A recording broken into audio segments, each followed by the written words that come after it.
గణతంత్ర దినోత్సవం దేశ పౌరుల్లో దేశభక్తిని, కర్తవ్య భావాన్ని నింపుతుంది. ప్రజలు ప్రజాస్వామ్య ప్రక్రియలో చురుగ్గా పాల్గొనాలని, వారి బాధ్యతలను గుర్తు చేస్తుంది. న్యాయం, స్వేచ్ఛ, సమానత్వం, సౌభ్రాతృత్వం అనే విలువలను నిలబెట్టడానికి గొప్ప నిబద్ధత కలిగి ఉండాలని స్పష్టం చేస్తుంది. ఇప్పుడు ఇదే స్ఫూర్తిని దేశమంతా నింపుకోవాల్సి ఉంది. ప్రపంచంలో అత్యంత పెద్దదైన ప్రజాస్వామ్యాన్ని కాపాడడానికి రాజ్యాంగబద్ధంగా ప్రతి పౌరుడు బాధ్యత వహించాల్సి ఉంది.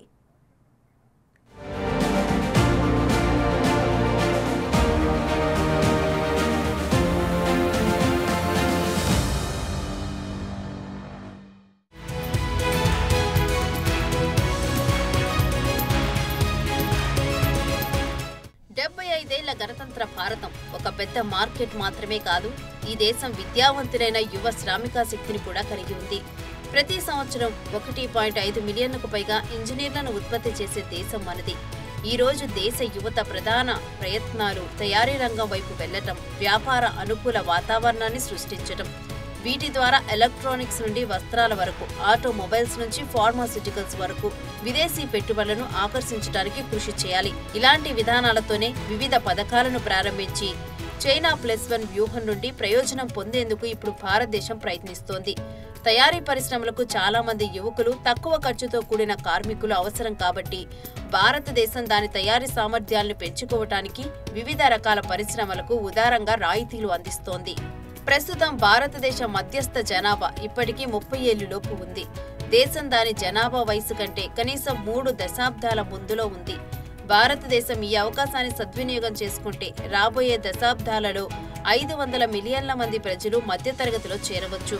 ఇది మధ్యతరగతిలో ప్రపంచంలోనే అతిపెద్ద పెరుగుదల కావచ్చు.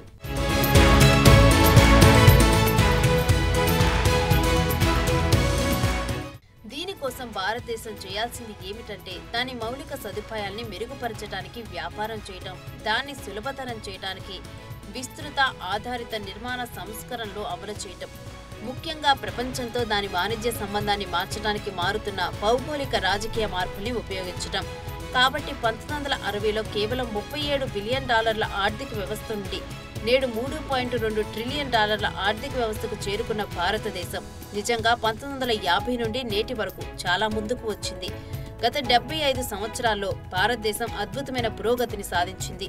ఇప్పుడు ఇండియన్ రిపబ్లిక్ డే తన ప్రభావాన్ని భారతదేశ సరిహద్దులకు మించి విస్తరిస్తుంది.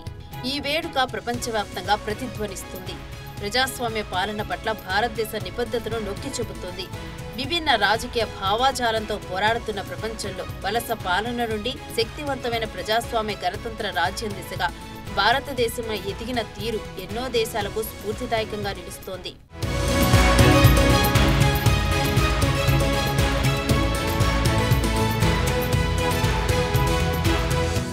న్యూఢిల్లీలోని రాజ్పథ్లో జరిగే గణతంత్ర దినోత్సవ పరేడ్ భారతదేశ సాంస్కృతిక వైవిధ్యానికి నిదర్శనం. రాష్ట్రాలు, కేంద్రపాలిత ప్రాంతాల ప్రత్యేక వారసత్వం, సాంప్రదాయాలు, విజయాలను ప్రదర్శిస్తూ దేశాన్ని నిర్వచించే భిన్నత్వంలో ఏకత్వాన్ని ఇది ప్రతిబింబిస్తోంది. ఇక్కడ జరిగే కవాతు దేశంలో ఉన్న భాష, ప్రాంతీయ, సాంస్కృతిక సరిహద్దులకు అతీతంగా భారతీయులను ఏకం చేసే ప్రజాస్వామ్య స్ఫూర్తికి సంబంధించిన వేడుక. రాజ్యాంగం, ప్రజాస్వామ్య సూత్రాలపై లోతైన అవగాహనను పెంపొందించే విద్యా వేదికగా గణతంత్ర దినోత్సవం పనిచేస్తోంది. దేశవ్యాప్తంగా ఉన్న పాఠశాలలు, కళాశాలలు గణతంత్ర దినోత్సవాన్ని జరుపుకోవటమే కాకుండా పౌరులుగా వారి బాధ్యతను, ప్రజాస్వామ్య దేశం పట్ల గర్వాన్ని, గౌరవాన్ని పెంపొందించే విధంగా తయారు చేస్తాయి. గణతంత్ర దినోత్సవం దేశం యావత్తూ చేసుకునే వేడుకలకు ఒక గొప్ప రోజు మాత్రమే కాదు, ఇది ప్రతి పౌరుడి ఆత్మ పరిశీలనకు కూడా ఒక సందర్భం. దేశం ఎదుర్కొంటున్న సవాళ్లు, సామాజిక ఆర్థిక అసమానతల నుండి రాజకీయ వివాదాల వరకు దేశానికి పునాదిగా ఉండే ప్రజాస్వామ్య ఆదర్శాలను ప్రతిబింబించేలా పౌరుల్ని ప్రేరేపించే సమయం. గణతంత్ర దినోత్సవం అనేది ఈ సవాళ్లను పరిష్కరించడానికి, మరింత సమగ్రమైన, న్యాయమైన సమాజం కోసం కృషి చేయడానికి గొప్ప నినాదంగా కూడా మారుతుంది. దాన్ని స్వీకరించి ఆచరించగలిగినప్పుడే సంపూర్ణ గణతంత్రానికి అర్థం చేకూరుతుంది.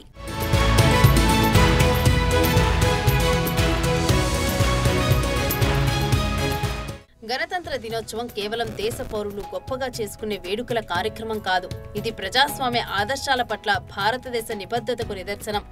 భారత రాజ్యాంగం ఎన్నో సమగ్రమైన చర్చల ద్వారా రూపొందించబడిన దార్శనిక పత్రం. న్యాయం, స్వేచ్ఛ, సమానత్వం, సౌభ్రాతృత్వ సూత్రాలు ఇందులో ఉన్నాయి. సమ్మిళిత పాలన కోసం ఒక ఫ్రేమ్వర్క్ను రూపొందించి ఈ సూత్రాలను దేశంలో ప్రజలకు ఇచ్చిన తరువాత జనవరి 26 దేశానికి సంపూర్ణ స్వేచ్ఛ వచ్చింది. మన రాజ్యాంగంలో కుల, మత, లింగ, వర్ణ వివక్ష లేకుండా ప్రజలందరికీ ప్రాథమిక హక్కులను కల్పించారు. అలాగే ప్రతి పౌరుడు దేశ సేవకు, దేశ అభివృద్ధికి పాటుపడేలా బాధ్యతలను కలిగి ఉండాలని అందులో పొందుపరిచారు. వీటన్నిటినీ గుర్తు చేసుకుంటూ రాజ్యాంగం అమల్లోకి వచ్చిన ఈ గణతంత్ర దినోత్సవం జరుపుకుంటున్న దేశ ప్రజలు ప్రపంచంలోనే అతిపెద్ద రాజ్యాంగాన్ని పరిరక్షించాల్సిన అవసరం ఉంది.